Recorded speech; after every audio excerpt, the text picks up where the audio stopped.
Morning. Here it is. Good morning, everyone. Then let's immediately invite our speakers to the stage, at least those who are joining us here in presence. So I invite to join me Jakub, Christoph, Secretary General at CEPIS. Giuseppe Iacono, Digital Transformation Expert and Coordinator of Repubblica Digitale. Fiona Fanning, Director of European Affairs at Certiport. And Petr Naske, Consultant in Digital and Czech Recovery and Resilience Plan.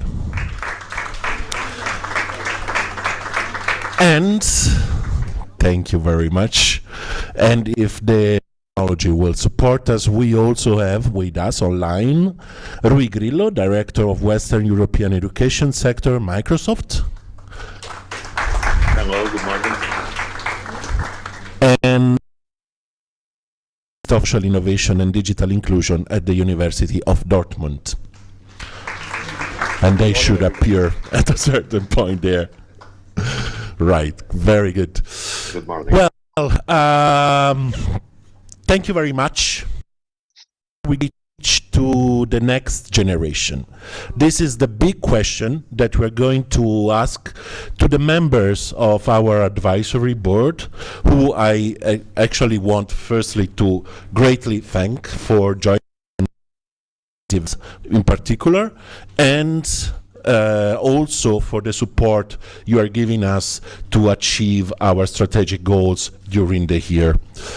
I would suggest to start with a round of introduction, maybe focusing on what these are playing in your professional life and why is it relevant for you to be member of our advisory board. So maybe as I called you for joining us in the stage, Jakub, if you want to start.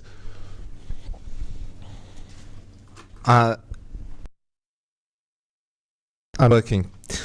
One of my favorite bands, music bands that I like is the old band called The Police, and they were in 1981 they released the album Ghost in the Machine, and there was a song there, Spirits in the Material World, and right now I would convert a little bit of those lyrics that we are human beings in a digital world.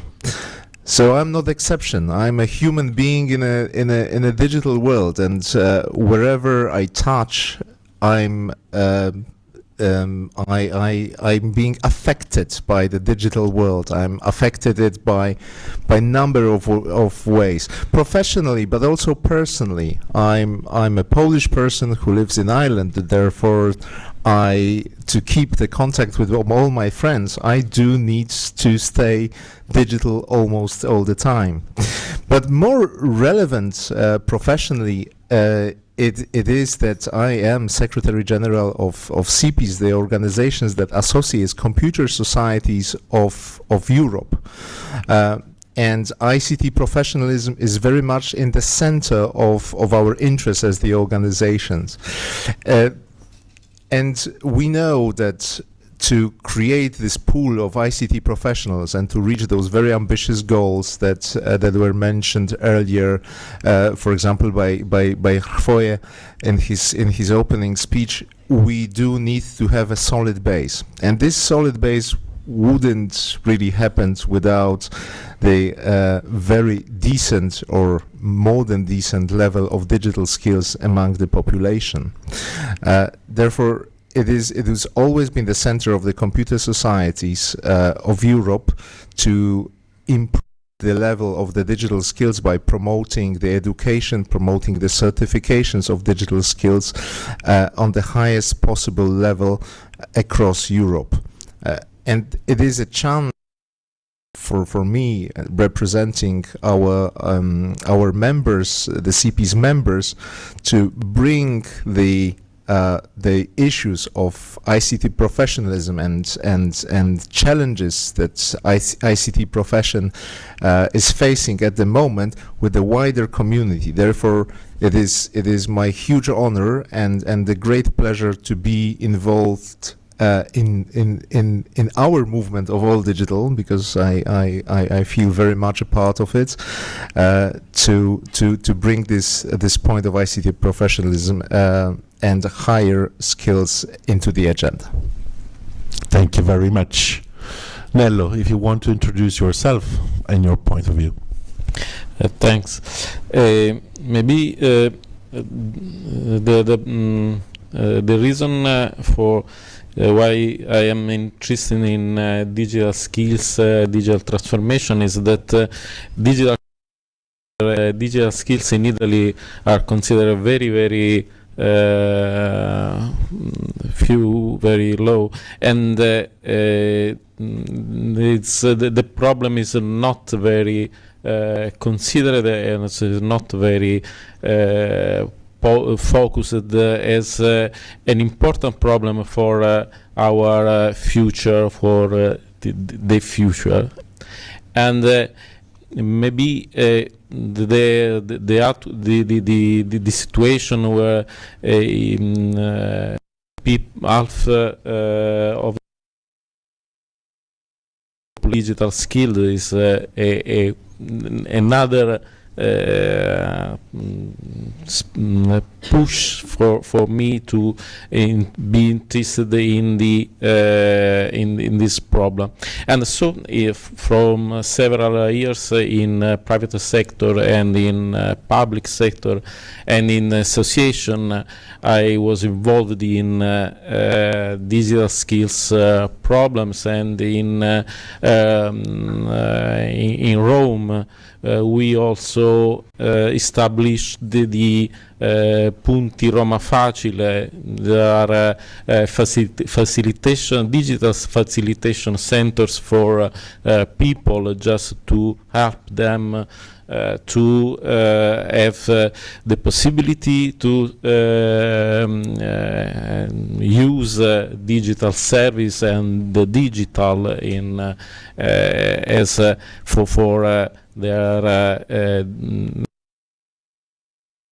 and I think another problem is about the digital culture in our manager, in our managers, in the management, in policy, and in private sector. So I think that one other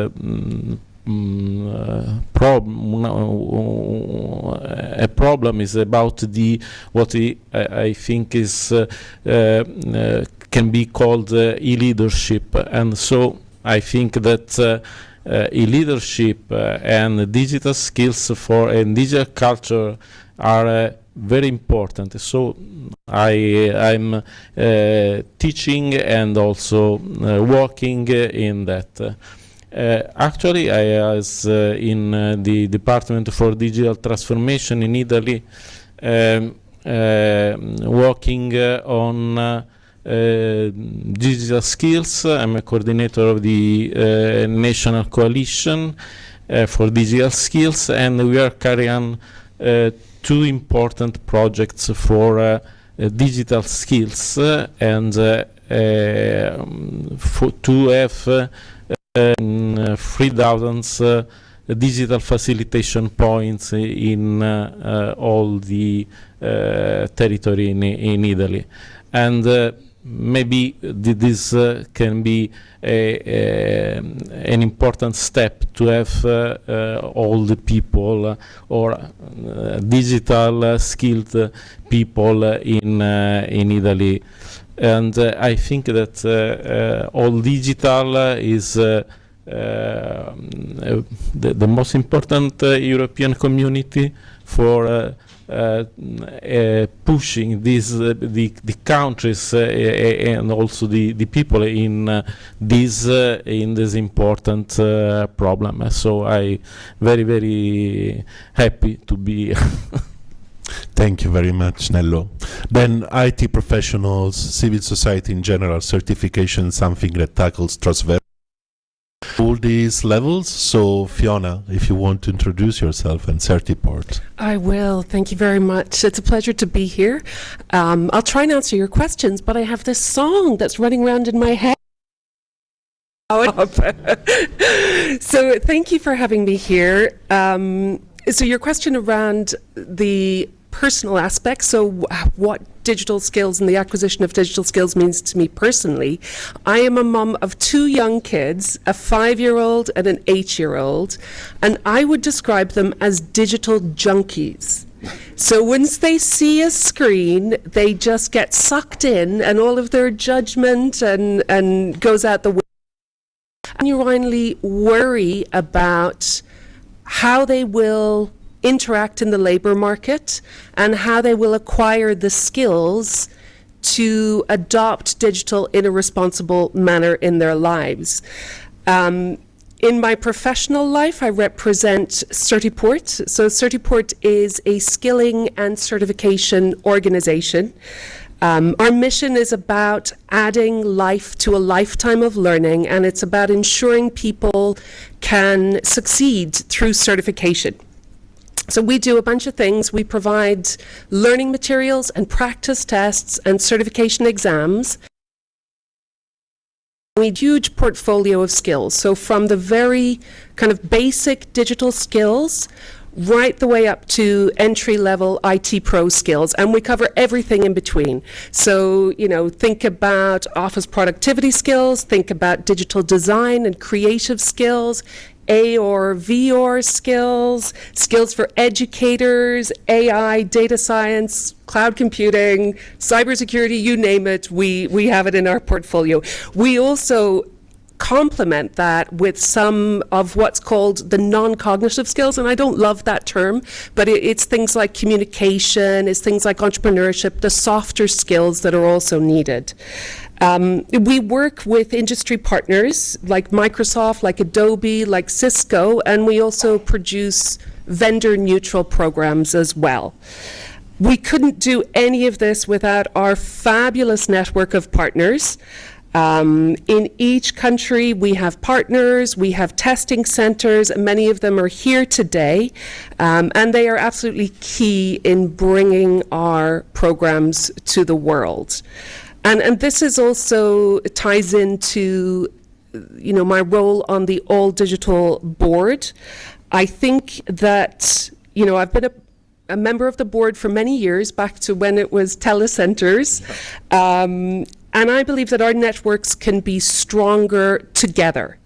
So we have programs and certifications that can basically expand the offer of many of All Digital members. And, you know, All Digital members have demonstrated such impressive commitment and determination to engage with their target audiences and to upskill them. And yet that capstone of certification is missing in many cases. We would, you know, love to cooperate with All Digital partners in that respect. So for those of you who are interested in learning more practically what collaboration and cooperation could mean, I would ask Eric to stand up. So I have here the Director of Education, who's also responsible for our network of partners.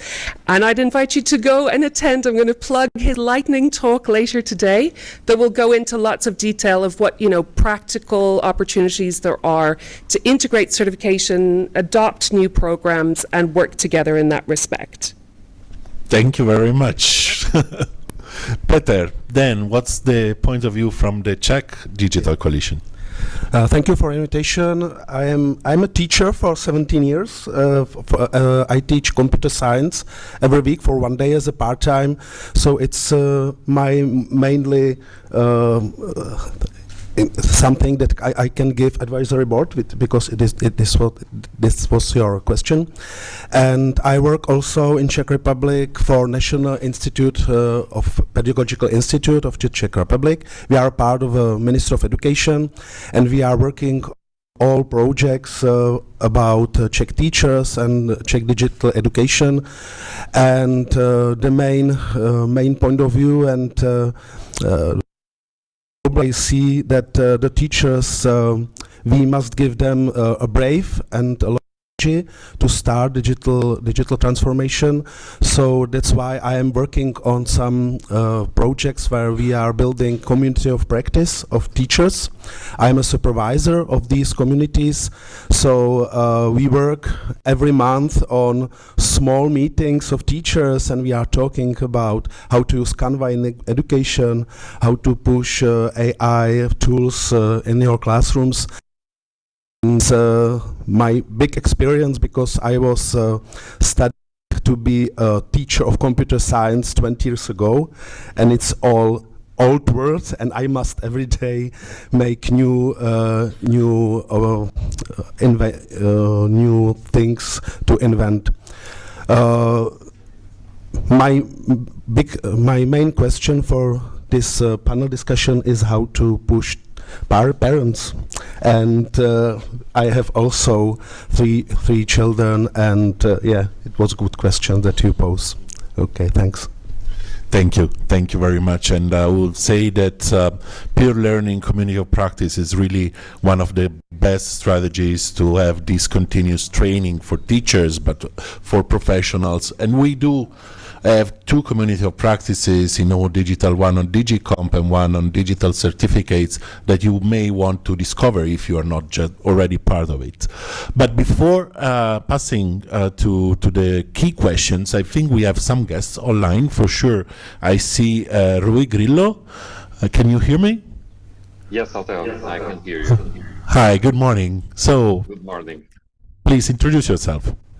Well, my name is Rui Grilo. As you've said, I have the pleasure of directing Microsoft's action on education across the Western Europe countries, and working across our teams that are present in all countries in order to make sure that we enable schools and universities and citizens to use technology in an inclusive and responsible way.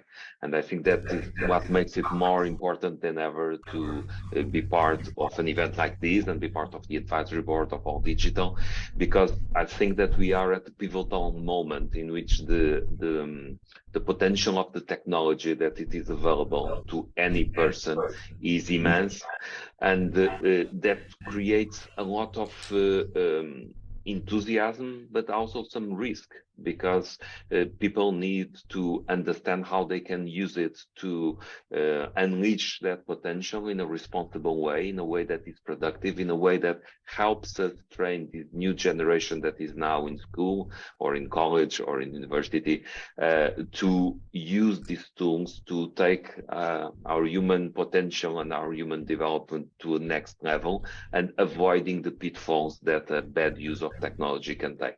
And being in this balance between having not holding us back from using the best tools that we have to expand our capacity to act on the world on a positive way on the one hand, but on the other hand being aware of potential risks so that we can tackle them, and through a sound policy be able to guide that usage in a positive way. So our goal is to contribute to that with our products, with our skilling and our learning offers, through partnerships like Fiona mentioned. Certiport is a very important partner for us in order to make sure that the certification and the skilling happens across the board. And so working in partnership with educators and students and institutions in order to have a positive contribution for this. It's our main goal. Thank you very much, Rui. Thanks again for all the support they always contribute to our events during the year. I don't see Christoph, which is probably not here, or maybe yes. He's here. I don't know if you can okay, hear me. Now we see you. Hi. You see me. That's good. Hi, everybody. Good morning. Yeah, good morning. First of all, sorry for not being able to join you in person in Zagreb. I really would have liked to, but I'm equally thankful, on the other hand, for that you invited me. and happy to be here remotely, at least. Yeah, my name is Christoph Kaletka. I'm an innovation researcher at TU Dortmund University. And a special topic of mine, it's not really a surprise for you, is digital inclusion, because innovation research on the one hand and digital inclusion research on the other hand, they share a lot of topics and they are heavily interconnected. For example, the question of how do we construct learning spaces? How do we construct innovation spaces to be productive? What competences do we need to run such spaces? What are the best facilitation techniques to bring different people together? What are ways to scale good practice? This is important for innovations, especially social innovations on the one hand, and also for better solutions for digital inclusion on the other hand. So I think in the beginning you asked why we, or in this case, why I am a member of the advisory board. I think it's just important to let everyone participate in a digital society, and the people who have been speaking before me have made really excellent points. I think this challenge of letting everyone participate is really where digital inclusion on the one hand and social innovation on the other hand are both needed to make progress from a scientific perspective. I think technology is not the problem. It's about the social practices and the new solutions to deal and manage the ever-changing technologies, which are really the key. And I personally consider I would say the transdisciplinary element of my research very important. So being part of society as a researcher is very crucial for me. And this is what brought me to All Digital, or back then Telecenter Europe, many years ago. And I'm still happy to be here. Thank you very much, Christoph. We are very glad that you are still member of the All Digital Advisory Board and as all the other members.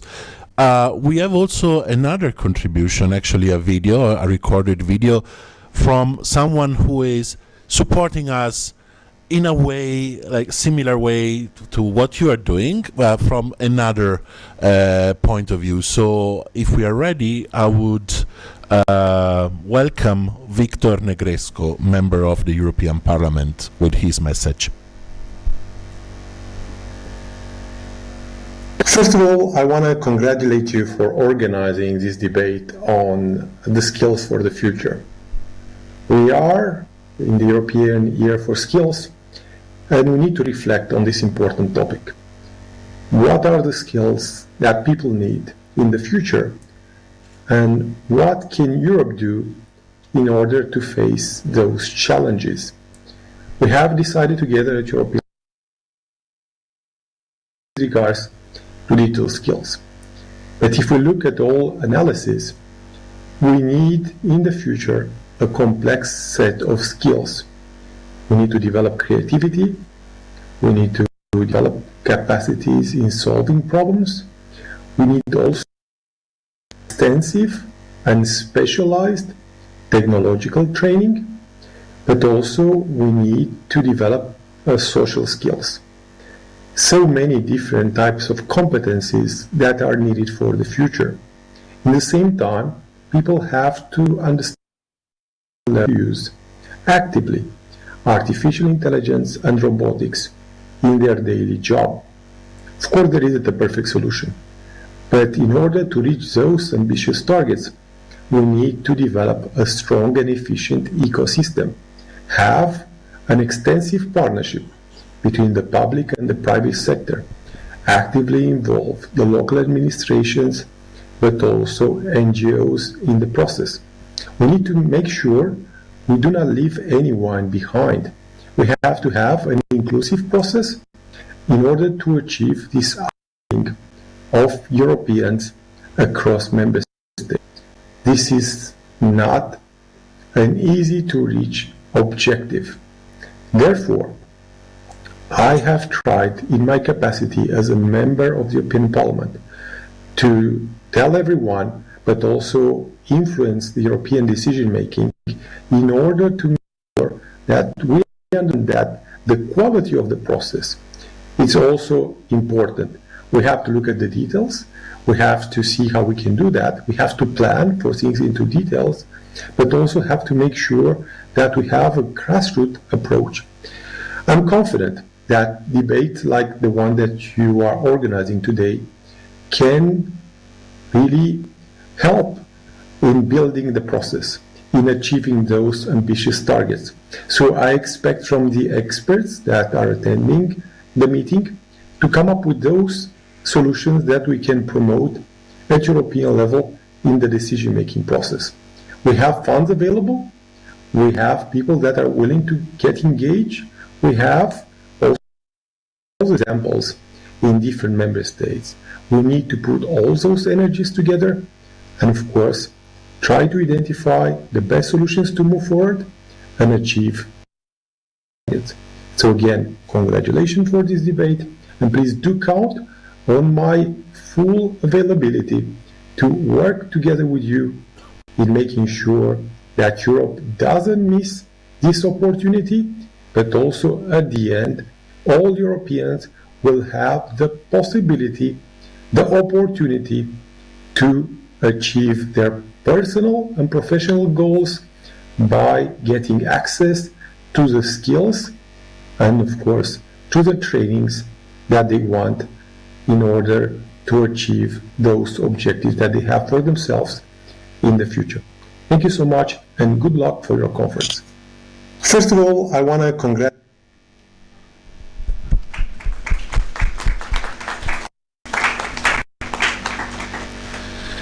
this, I would say, dedication was actually what really was approached by the staff in one of the conferences here, actually in Croatia, some years ago, and I'm really glad I had the opportunity to also join a big part of the journey of digital inclusiveness at All Digital, starting from Telecenter Europe, then passing to the concept of digital competence center, and in our last strategy actually enlarging the scope to anyone who is involved in the promotion and provision of digital skills and competences. So this is what digital inclusion is about, digital, trying to provide capacity building, advocacy, networking opportunities like we're doing today in order to really react timely and, let's say, positively to the needs and demands of the private and the public sector in terms of provision of digital skills. So my question to open the discussion is, we already listened about educational drivers. So what are the key educational drivers, in your opinion, to support the next generation of people living in Europe, not just Europeans, to build a digital inclusive Europe? Here, if you allow me, I will open the floor first to our colleagues online, just to give them the opportunity to speak. Please. Yeah, Christoph, if I may, I see I am on your screen in Zagreb, so maybe I can start. First of all, from an innovation perspective, building a digitally inclusive Europe is a wicked societal challenge. Wicked in this case means that it's both complex and changing over time. So every time you may think you have solved the problem to some degree, the problem itself has changed. And I think the rise of artificial intelligence is just one example of the new challenges we see for providing digital inclusion. So what are the educational drivers and what kind of next generation people and educators do we need? I think we need a next generation of problem solvers. We need a next generation of innovators. We need educational programs provide the basis to empower young people to act as innovators and problem solvers. And I think it's important to see that we need those people from all societal sectors. We need them in government, we need them in the traditional economy, we need them in civil society, and we also need them in academia. And how can we approach this? We have to learn about digitalization not as a technological but as a social process. We have to help young people learn about collaboration, about co-creation processes, and about the need to form cross-sector alliances. I think this is also what All Digital has been doing in the recent years very successfully. And the need to have cross-sector alliances is not only something I'm advocating, but it's also an empirical fact.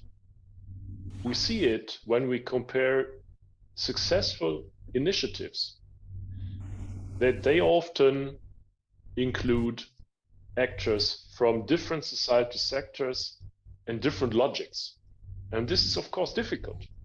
But managing these alliances is very important. We have to include innovation and specifically social innovation topics in a wide range of curricula for the next generation. We need those topics in bachelor and master curricula. We need them in vocational training and in further education. And I think we have to understand ourselves that supporting and hindering factors for digital inclusion are different in different settings. So someone already mentioned the notion of the ecosystem. I think we have to understand that solutions require different actions in Zagreb, in Dortmund, in Milan, or in some rural areas, wherever they are.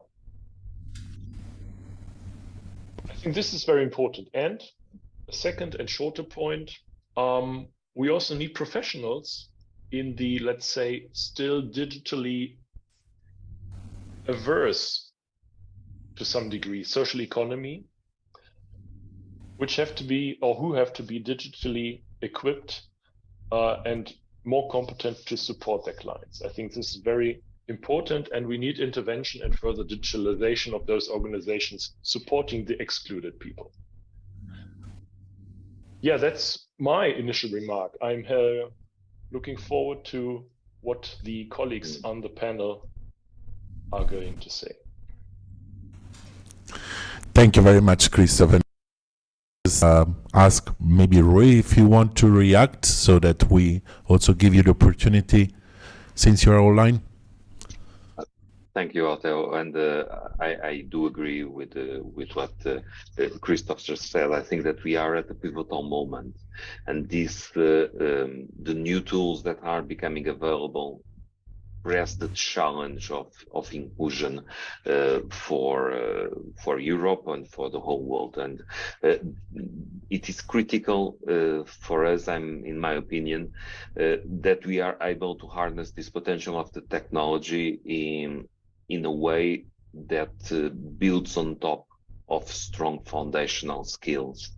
So I think that the key driver, the key challenge that we have is blending the key foundational skills and the capacity to develop critical thinking, to engage with information that is processed or delivered by technology in a responsible way.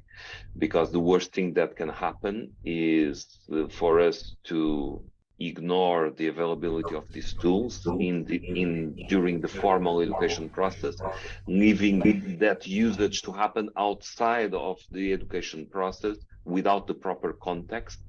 And the big risk that I see is that if we don't understand the technology, we can take for granted as true something that the technology gives to us. So we need to be able to engage critically with whatever answer an artificial intelligence model gives us, with whatever result a simple query or search produces. And that capacity to engage critically with the information is of the utmost importance, because that's what brings the capacity for us as human beings to take the benefit from having access to all of those insights, all of that information, all of that capacity to understand our world. So I've been also following with some concern the way in which sometimes we focus the discussion on what is physical. There are some countries where there is a discussion on whether mobile phones should be allowed in schools, or if textbooks work better in paper or in a digital format. And I think that we need to be able to avoid falling into the trap of confusing the medium with how it is used. And I think that we need to be able to look at technology and guide it to be used responsibly, without trying to create an island where technology is not present. When this next generation goes into the workforce, they will need to use technology in order to be productive. And at that point, it will be critical, for instance, to be able to have the right prompts to refine the answers that technology can help provide to deliver work tasks. And I believe that it is also a task of us, of all of us, to contribute that the next generation is able to understand how these new technologies that become available and the existing ones work in ways that this new generation is able to engage critically with whatever answers they obtain, so that technology is a driver for development and driver for growth, so that we can fulfill more of our potential as human beings. Thanks a lot. Thank you. And what about here on stage, Fiona? I see you're holding the microphone, so maybe. Thank you. These are not easy questions you're asking of us. For me, the key word in this is integration. Integrated education. And by that, let me explain my thinking. So for a long time, education has existed in this kind of students sit in rows and they learn stuff by rote and they remember stuff, and then they repeat what they've learned in an exam and they get a qualification, and everything they learn is just in case they're going to need it. And so we have been educating our students to remember the things that we're telling them, to regurgitate or recite it back to us for the time that maybe in the future they will at some point need it. And in the past, this has made so much sense because knowledge has been less accessible.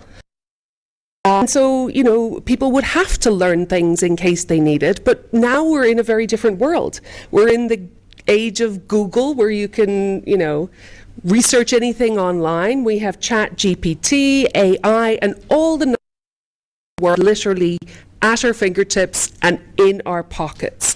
So knowing stuff in the traditional education model isn't as valuable as it used to be. And the modern world and employment, we're no longer rewarded in the way we used to be for having this knowledge. The focus is moving to what we can show, what we can demonstrate, we can do with the knowledge we have. So how we take knowledge and extrapolate that and demonstrate it in the form of skills. And this is, you know, moving from what is the old model of just new model, which is just-in-time learning. And it's smaller units and critically of more kind of world-relevant units of education. So Andreas Schleicher, which I think everybody knows here from the OECD, did some research on this, and just as moving based certification system in education to a knowledge and skill system in education. So it's about what people can actually do and show they can do. Now, for those of us who are involved in certification, this is, of course, really good news. And there's a great example of how this integrated model can work in a European project. So it's called Digital for Business, and it is 12 countries in Europe who are working together to create a master's level program that teaches AI skills, but lots of other, key skills as well. It integrates the academic content with certification and the industry needs. So you really have the partners working together to create practical, real-world education program. And there's lots of cool things they're doing in terms of the modalities of how this is delivered as well, that kind of speaks to the modern world. For me, it's integrating, bring real-world skills into the classroom to solve real-world problems, bring education closer to the labor market. So it's integration of skill-based certifications and real-world learning, is what I would say. Thank you. Thank you very much. Is there anyone who wants to... If I may, Agana was saying about the value of the integrations and integration of technology into the education system, or adapting education system to focus on the integration and as a central piece. But I just would like to add to it that this integration needs to happen having the student as a centerpiece. Needs to be the students' need to be the priority, not the effectiveness of the system per se for the administrative or operational purposes, but the human being needs to be in the very center of any changes that we would need to do. And I'm talking both about students and also teachers, because the last thing, and because of the reasons that Fiona mentioned, the last thing that we would like to do is to add to the curriculum, add another set of skills or set of knowledge items that should be taught, because I think many teachers are already overwhelmed. Adding to the curriculum new positions, it's not gonna be it's not going to change anything. It's going to be completely ineffective. And I'd also, having a human being in mind, I think I'd like to come back to what Mislav said in his morning presentation. He mentioned in one of the last slides that is extremely important for a student to pick the right qualifications or the right degree for the future. I would even go a little bit further, and I would say that it's important for every young person to understand how to build their skill set and the competence set, not necessarily following traditional model of primary college and university degree, but their skill set in the view of the career they would like to have, in the sense of building with the micro credits, building with the various certifications, with also spending some time of increasing their soft skills, being able to spend some time to foster their own creativity. I think that to move away from thinking about the system per se and start explore how we can unique abilities and their unique ambitions. Thank you. Please, Nello. I agree with our panelists, and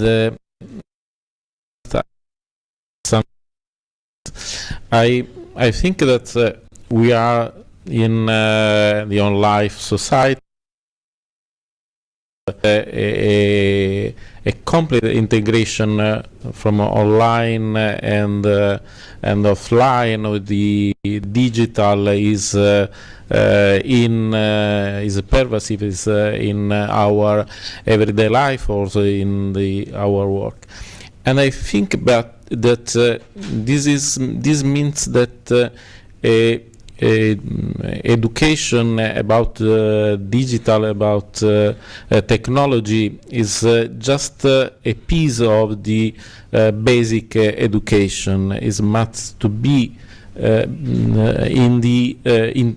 integrated in the basic education, and in this way we can to have a critical way of approaching the technology. But another I think another thing that in this means that in schools we have to have a education, and we want maybe have the innovative process in school and in learning process. So we have to do in schools, or in general in education, a way where exploring the gaming and the collaboration became the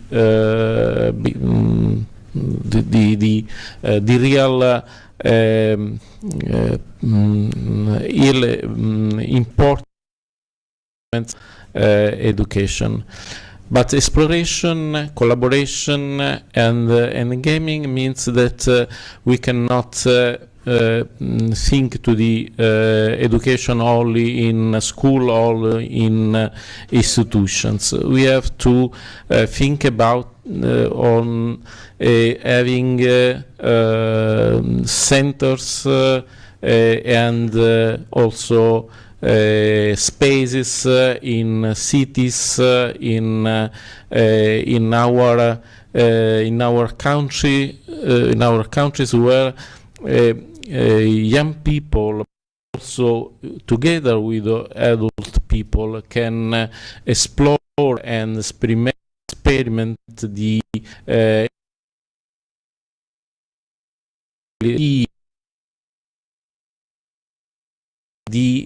technology is no matter of specialist of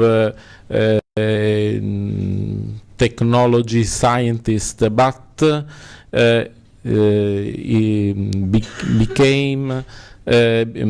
begin to become a piece of our knowledge, of a common knowledge of a society, society. And this is the maybe the problem. So is we have to support the next generation if we can support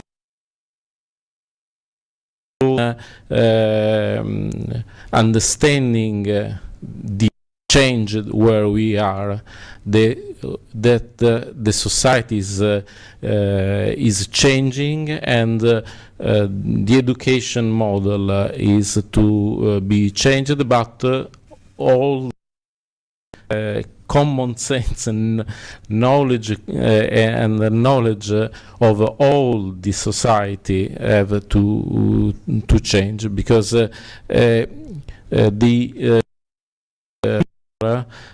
can be dystopic otherwise, and we can have something where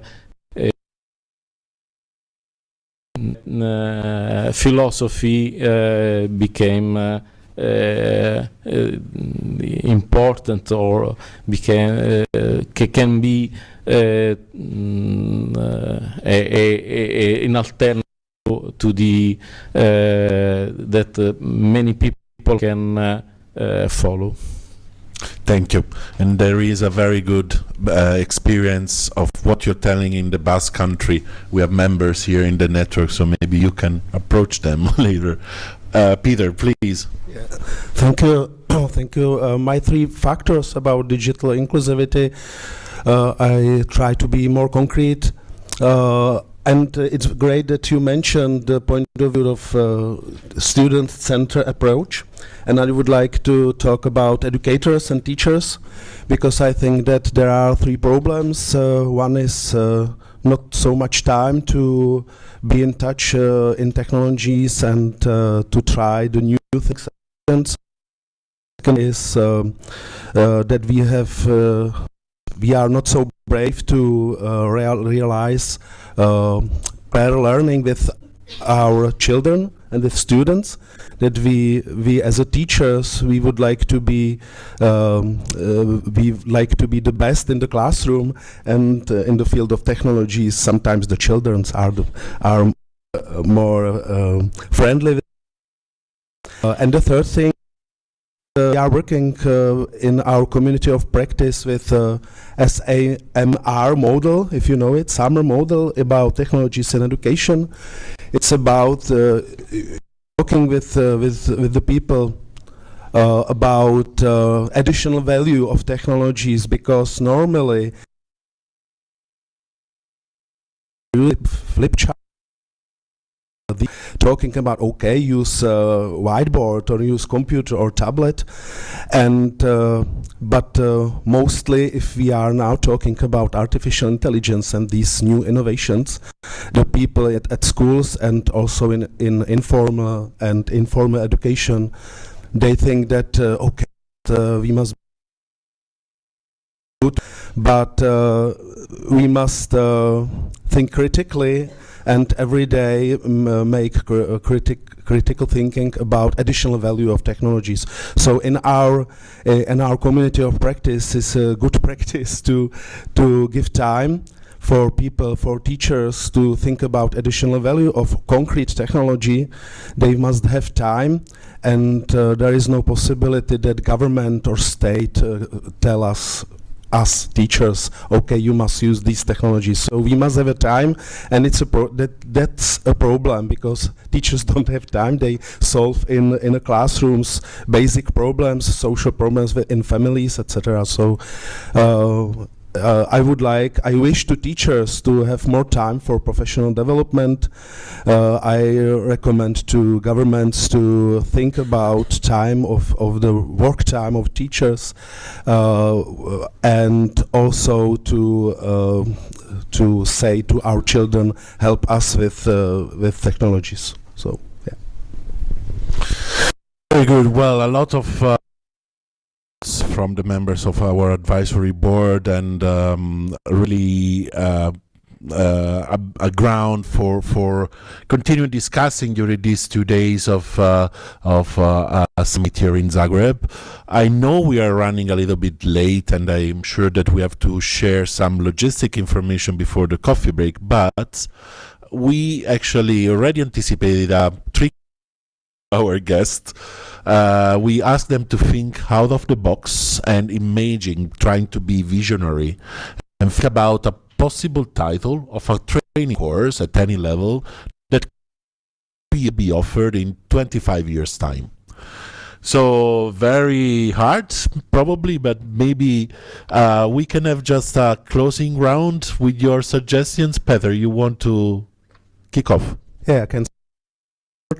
My course has name how to more touch your children and not so often touch your mobile phone and technologies. Because the digital parenting and what does it technology problem. Yeah, that's my name, of course. Thank you very much. Fiona. Thank you.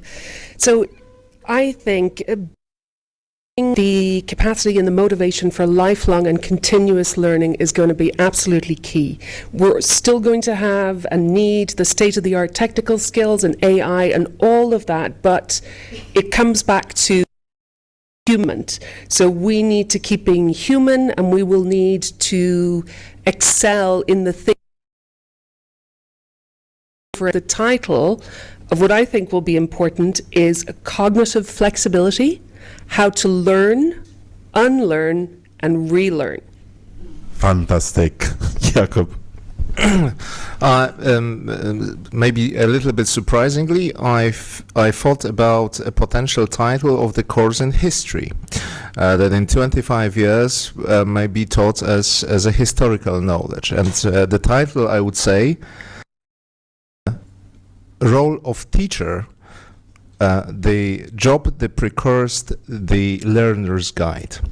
What I basically said that the word teachers, including the words teach, and I think the teachers would be doing less and less teaching when it comes, and we might think about even in the semantic terms of position of those people who are educating the young people, but also to the guides for them in terms of the learning. So that would be my title. Thank you. My title is about a training course for teachers. I think that we have teachers that are digital skilled, and the course can be how to make a collaborative video games to teach in the secondary school. Thank you very much, Nello. And Rui, what's your title and your proposal? Well, my background, my academic background is in business management and organizational change. So I would create, I would propose in 2048, in 25 years from now, a training course for managers with the title "The Power of Empathy: Managing AI-Assisted Complex Large-Scale Projects with Humans," so that we don't forget that the more powerful technology becomes, the more important it is the human-to-human interaction, the motivation, the capacity to connect and to rally us around common goals. Great. I think we already start working on the program of this course, most probably. Right, Christoph, you have a title or probably Sure. But I have to admit that I kind of failed when I prepared the title, because I thought about it, and at the very end I realized this is not about a training course in 25 years, but this is about a training course starting tomorrow. So forgive me, but the title is System Entrepreneur for Digital Inclusion. What is it? It's a training course to educate people to be in an intermediary position, connecting all stakeholders of an urban society, of a regional society, of a national society. A person who is improving the framework conditions for digital inclusion all over the place.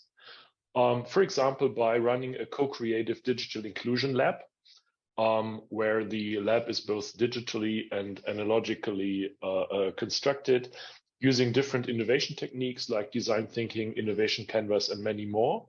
And a person who also has a mandate and knows how to organize support from all parts of society. This would be my training course, so a system entrepreneur for digital inclusion. Thank you very much. Well, this is what All Digital is about, also trying to have a forward-looking approach, and then I take the chance to thanks again all the participants in this panel, the members of our advisory board, and invite you to approach them in Zagreb or remotely. Thanks a lot.